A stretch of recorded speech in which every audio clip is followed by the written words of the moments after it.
વક્રતુંડ મહાકાય સૂર્યકોટિ સંપ્રભ નિર્વિઘ્નમ કુરુ મે દેવ સર્વ કાર્યેષુ સર્વદા। આજે આપણે ભાવનગરના એક એવા ધાર્મિક સ્થળની વાત કરવી છે કે જ્યાં કદાચ તમે ન પહોંચ્યા હોય।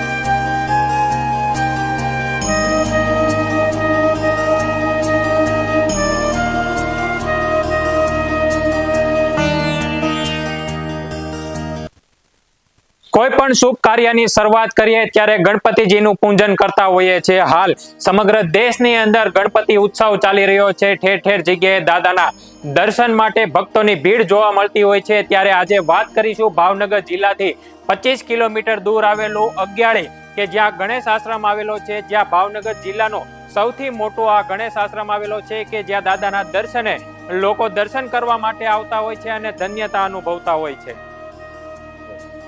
અગિયાળી આશ્રમમાં બિરાજતા ગણપતિ દાદાના તમે દર્શન કરો એટલે તમારી દરેક મનોકામના પૂર્ણ થતી હોય છે। તમને દાદાના દર્શન કરાવીશ। અહીં અગિયાળી જે આશ્રમ આવેલો છે કે જ્યાં વિશાળ આશ્રમની અંદર અહીં મંદિર છે તે અંદાજે 25 વર્ષ પહેલા છે તે બનાવવામાં આવ્યું હતું તેવું કહેવાય છે। અહીં તમે દાદાના દર્શન કરી શકો છો। સુશોભિત જે મુંગટ છે તેના પણ આપ દર્શન કરી શકો છો। કહેવાય છે કે મહર્ષિ વેદ વ્યાસે મહાભારતની રચના કરી છે અને એનું આલેખન ગણેશજીએ કર્યું હોવાનું કહેવાય છે।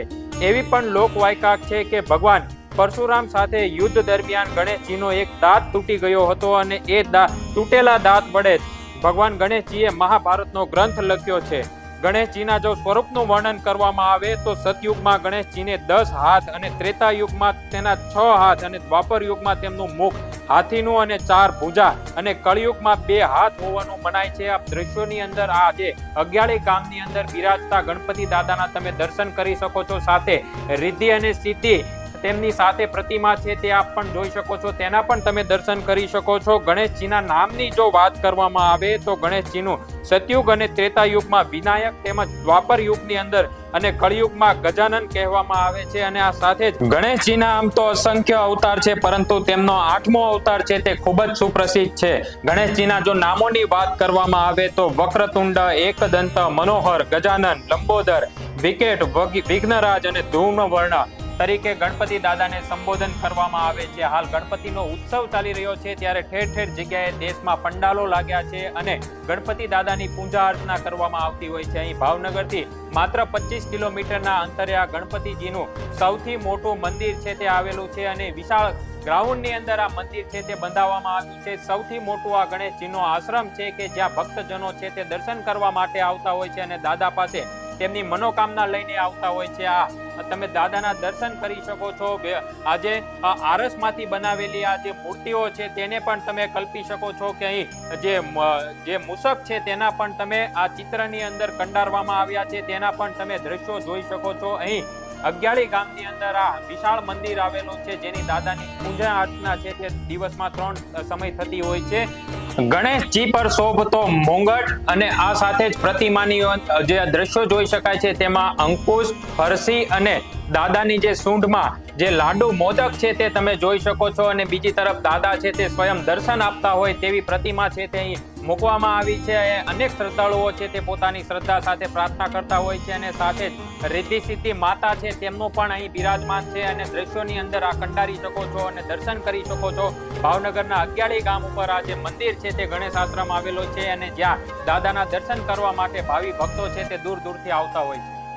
ગણેશજીના તમે દર્શન કરવા આવો એટલે આ મંદિરની અન્ય વિશેષતા એ છે કે તમને 12 જ્યોતિર્લિંગના પણ દર્શન થશે। તમને એ પણ ઘુમ્મટની અંદર દ્રશ્યો બતાવીશ કે અહીં જે પ્રથમ જ્યોતિર્લિંગ છે સોમનાથ, બીજું જે જ્યોતિર્લિંગ છે કેદારનાથ, વૈજનાથ, મલ્લિકાર્જુન, મહાકાલેશ્વર, નાગેશ્વર, ઓમકારેશ્વર, દુષ્મેશ્વર, રામેશ્વર, ત્રંબકેશ્વર અને કાશી વિશ્વનાથની જે પ્રતિમાઓ છે તે પણ અહીં મંદિરની અંદર કંડારવામાં આવી છે। એટલે કે આરસમાંથી આ મંદિર બનાવવામાં આવેલું છે અને જ્યાં ગણપતિજીનું સૌથી મોટું મંદિર આવેલું છે જેની સાથે તમને 12 જ્યોતિર્લિંગના પણ દર્શન થશે।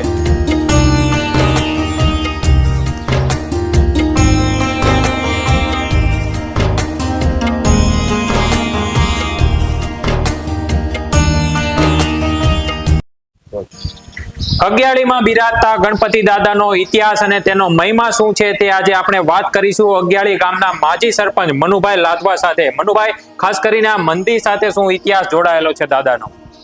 મારા સાહેબ, આ ઇતિહાસ ગણપતિ બાપાનો એ જોડાયેલો છે કે વર્ષો પહેલા જ્યારે આ મૂર્તિ દેખાય છે બ્રહ્મચારી બાપા, એનું નામ હરગોવિંદભાઈ હતું અને લાભુ દાદા અને બસુબેન, એવા બસુબેન એમના માતુશ્રીના કુખે એમનો જન્મ થયેલો અને ધીમે ધીમે એમની ઉંમર વધતા વધતા અભ્યાસ શરૂ કર્યો. અભ્યાસ શરૂ કરતા પછી જ્યારે એની ઉંમર 12-13 વર્ષની થઈ એટલે એના જીવનની અંદર વૈરાગ આવ્યો. એણે નક્કી કર્યું કે મારે કોઈ પણ સંજોગોમાં સંસારની અંદર ઉતરવું નથી, પણ મારે ગણપતિ બાપા, આ ગણપતિ બાપા દુંદાળા દેવ એમની મારે સેવા કરવી છે અને જીવન પસાર કરવું છે અને શાંતિથી સાધુમય જીવન, બ્રહ્મચારીનું જીવન જીવવું છે. એટલે એને 15-18 વર્ષની ઉંમરે જ્યારે એને સમજાવવામાં આવ્યું કે ભાઈ હરગોવિંદભાઈ, તમે આ સંસારની અંદર, તમે આ સમાજની અંદર લગ્ન કરો અને તમને લગ્ન કરી લો, તો એને સમજાવવા માટે એનો પરિવાર, એના ખુદ દાદા, એના મમ્મી, એને બધા સમજાવ્યું. પણ એક જ વાત એ કરતા કે મારે લગ્ન કરવા નથી, મારે તો ગણપતિ બાપાને વાલું થવું છે. એને નક્કી કર્યું મારે ગણપતિ બાપાને વાલું થવું છે. એટલે કોઈ દિવસ એને સંસારની અંદર વિચાર પણ ન કર્યો. આ મારા બ્રહ્મચારી બાપા જે છે કે સમતમાદી સાધના, રૂડા તપસી ત્યાગી ધન, જાણે યોગ અષ્ટાંગને પૂર્ણ સિદ્ધ પાવન. આવા બ્રહ્મચારી બાપા છે ને સંસારની, એને આ સંસારની કોઈ પણ સાધના કે સંસારનો કોઈ પણ મોહ લાગ્યો નહીં અને ધીમે ધીમે એને ગણપતિ બાપાની 8-8 કલાક સુધી પૂજા ચાલુ કરી. ત્યારબાદ આ ખેતીનું કામ ફરતી ફરતી તમને જે દેખાય છે ને, બાપાની જમીન 51 વીઘાથી પણ વધારે જમીન છે. એમાં રાત દિવસે મહેનત કરતા, જે પૈસા, જે અનાજ આવે એ અહીંયા આવતા દર્શનાર્થીઓને જમાડતા, શાંતિથી રાખતા અને ઉપદેશ સરસ મજાના આપતા, સાસા રસ્તે બતાવતા અને સાચો રસ્તો સમાજનો અને દુનિયાનો અને આપણા જીવનનો અને આપણું જીવન સાર્થક થાય એના માટે શું છે એ માર્ગ બતાવતા બ્રહ્મચારી બાપા. ધીમે ધીમે જ્યારે પૂજાનો એને એટલો બધો સમય 8-8 કલાક પૂજાનો સમય હતો.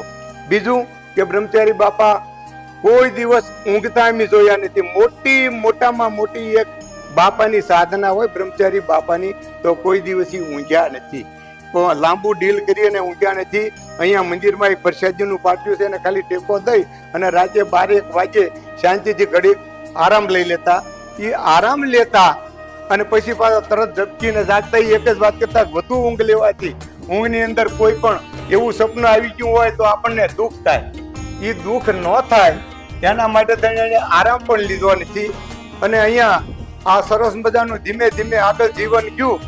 ત્યારે ગણપતિ બાપા એવી સાધનામાં આવી ગયા કે ગણપતિ બાપા એમ કહેવાય છે કે બ્રહ્મચારી બાપાને પડદે વાતું કરતા. અને અહીંયા કોઈ પણ શ્રદ્ધાળુ આવે અને બાપાને પૂછે કે મારે બાપા આ દુઃખ છે, મારે આ તકલીફ છે, મારે મુશ્કેલી છે, તો બાપા તરત ગણપતિ બાપાને પડદે પૂછીને કહેતા કે જા તારું દુઃખ દૂર થઈ જાય છે. ને એ દુઃખ કોઈ પણ હોય એ બાપા એ દૂર કરેલા છે. એના હજારો નહીં પણ લાખો દાખલા છે. ધીમે ધીમે સમય પસાર થતા, સમય એક વખત એવો આવી ગયો કે દિવસોના દિવસો પસાર થયા. આખા અમારા સમાજની અંદર નહીં પણ આખા તાલુકા જિલ્લાની અંદર બાપા પ્રખ્યાત હતા. પણ એની સાધના હતી, કોઈ જાતનું કોઈ આગલી 1 રૂપિયો પણ લેવાનો નહીં. અરે મિત્રો, અમે ક્યારેક બાપાને વાત કરતા કે બાપા આપણે આશ્રમમાં થોડો ઘણો ફાળો કરીએ, તો એમ કહેતા કે હરગીજ નહીં, એક પણ ફાળો આપણે કરવાનો નથી. અને અહીંયા જે હું મહેનત કરું છું એના પૈસાથી જે આવતા યાત્રાઓને જમાડવાના છે, એના એ જ એના જે ધન અને દાન જે ઉપજે એનાથી બધા યાત્રાઓને હું જમાડીશ. મારે ક્યાંય ફાળો કરાવવો નથી. કોઈ દિવસ ફાળા સામે કે પૈસા સામે બાપાએ ક્યારેય ધ્યાન આપ્યું નથી. સમય પસાર થયો. ધીમે ધીમે એક વખત એવો થયો કે અમારે દુઃખની ઘડીઓ આવી. હું તમને બહુ ટૂંકમાં વાત કરી દઈશ કે બાપા બરાબર પૂજાની આરતી કરવાનો ટાઈમ હતો. એ વખતે ગણપતિ બાપાની એવી ઈચ્છા થયેલી કે હવે આ મારા ભગત કહીએ મારે જાજો ટાઈમ આ બધું દોડા દોડી અને આ જે કામના બોજમાં નથી રાખવા અને જો બધો કામનો બોજ એના ઉપર નથી રાખવો. એટલે બ્રહ્મચારી બાપાને 49 વર્ષની ઉંમરે ગણપતિ બાપાએ એના પોતાના સાનિધ્યમાં, પોતાના શરણોમાં અને પોતાના ગણપતિ બાપાના પોતાના ધામમાં આ બ્રહ્મચારી બાપાને તેડી ગયા. પછી જો બાપા ગયા ત્યારે આ મંદિરનો પ્લાન કમ્પ્લીટ હતો. આ મંદિરના પાયા પણ નખાઈ ગયેલા હતા, પાયા સપાઈ ગયેલા હતા, પાછલી દિવાલ ઊભી પણ થઈ ગયેલી હતી. અને બાપા ગયા પછી સેવક સમુદાયે મળી અને આ બ્રહ્મચારી બાપાના આશ્રમની અંદર બ્રહ્મચારી બાપા જેને સાંઈ રાખતા, જેની રાત દિવસ સેવા કરતા એવા ગણપતિ બાપાને પધરાવવામાં આવ્યા અને ભોળાનાથને પણ પધરાવવામાં આવ્યા. આ બ્રહ્મેશ્વર મહાદેવને પધરાવવામાં આવ્યા અને આ કાશી વિશ્વનાથ મહાદેવને પધરાવવામાં આવ્યા અને કૃષ્ણ અને માં રાધાને પધરાવવામાં આવ્યા. બ્રહ્મચારી બાપુની સામે મૂર્તિ અને મારા નાથ એવા દયાળુ બાપા એવા બજરંગી દાદાને પધરાવવામાં આવ્યા અને મા બહુસરને પધરાવવામાં આવ્યા. અને ત્યારથી આની સતત પૂજા અર્ચના સાધના દિવસમાં 3 વખત આરતી કરવી, અહીંયા આવે યાત્રાળુઓને જમાડવા, એને ચા પાણી પાવા અને તમામ પ્રકારની અને જે કંઈ જોતી હોય આશ્રમ પૂરતી જ્યાં જે સુવિધા મળે એ બધી એને સુવિધા યાત્રાઓને આપવામાં આવશે, દર્શનાર્થીઓને આપવામાં આવે છે. આ આશ્રમ ટ્રસ્ટ સંચાલિત છે. અહીંયા બીજું કોઈ કંઈ બાપુએ કોઈ શિષ્યોની મિલા નથી કે કોઈ બાપુ એ વખતે કે કોઈને ગાદીપતિ પણ બનાવેલા નથી. ખાલી ટ્રસ્ટી જ આશ્રમ હાલે છે. અને અમે એ રીતે જે તમે આગળ જાશો ત્યાં એ રીતના બોર્ડ પણ કઈ વ્યવસ્થા આશ્રમમાંથી બોર્ડ પણ છે, વ્યવસ્થા પણ છે, એ રીતે ત્યાં નોંધ પણ આપેલી છે. મનુભાઈ, ભાવનગરનું આ સૌથી મોટું મંદિર માનવામાં આવે છે. આમ તો ભાવનગરની અંદર ઘણા બધા મંદિરો છે, પરંતુ અગિયાળી જે આશ્રમ ગણેશ આશ્રમ આવેલો છે તે ભાવનગર જિલ્લાનું સૌથી મોટું મંદિર માનવામાં આવે છે. આ સાથે જ જે મંદિર છે તે આરસમાંથી બનાવેલું છે તેવું પણ કહેવામાં આવે છે. તેની વિશેષતા શું છે?